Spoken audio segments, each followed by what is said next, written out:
Le festival Même pas peur est présent pour sa 8e édition sur votre commune. En quoi est-ce que c'était important pour vous de les accueillir? Alors, ça l'est toujours à chaque édition. C'est vrai qu'on a démarré l'aventure il y a 8 années à peu près. Les premières discussions, moi je m'en souviens, avec notamment Philippe Naon, qui a été, on va dire, l'un des premiers parrains du festival Même pas peur. Moi je le dis, il y a 8-10 ans, c'est vrai que la culture était un petit peu en arrière-plan. Et on avait souhaité la mettre peut-être un peu plus au premier plan.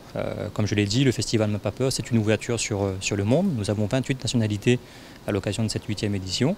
Et c'est un plaisir effectivement d'accueillir non seulement une nouvelle fois la directrice du festival et toute son équipe, mais aussi tous les festivaliers en fait, qui viendront dans le cadre de cette édition 2018.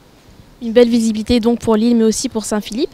Et c'est un festival aussi notamment très touchant puisqu'il intègre un volet éducatif, puisque des écoliers, je crois, ont travaillé sur ce festival. Absolument, vous avez d'ailleurs le décor qui est juste derrière moi.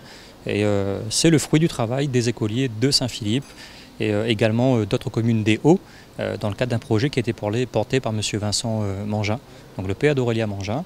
Et c'est vrai que c'est un réel plaisir de constater un peu tout ce qu'on peut faire, avec notamment des pneus. Moi, le rendu me paraît en tout cas magnifique. Ça donne un peu le sentiment d'avoir des tornades, une forêt de tornades sur la Seine saint-philippoise.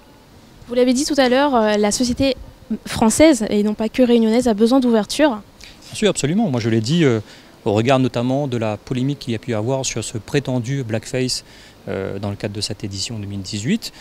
Il est vrai en fait qu'on a davantage tendance, de façon quasiment mécanique, de juger, mais sans comprendre, sans étudier.